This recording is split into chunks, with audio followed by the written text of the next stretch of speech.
ये तोता देख रहे हो, इतना खास है कि सिर्फ चली जैसे मुख में पाया जाता है।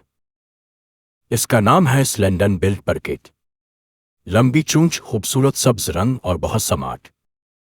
ये न सिर्फ खूबसूरती में लाजवाब है, बल्कि अपनी सोशल लाइफ में भी मास्टर है। ये तोते कॉलोनी में रहते हैं, एक दूसरे की देखभाल करते हैं और ज्यादातर दरख्तों पर ही बसते हैं। उनकी खास बात, ये सर्दियों में पहाड़ों से नीचे आ जाते हैं, जैसे हम लोग सर्दियों में पहाड़ों से लाहौर कराची निकल जाते हैं गर्मी लेने। अगर तुम्हें भी खास तोते पसंद हैं तो स्लेंडन बिल्ड परकिट को अपनी लिस्ट में जरूर रखो। ऐसा तोता जो खूबसूरती, सोशल नेचर और इंटेलिजेंस सब कुछ साथ लाता है। वीडियो अच्छी लगी?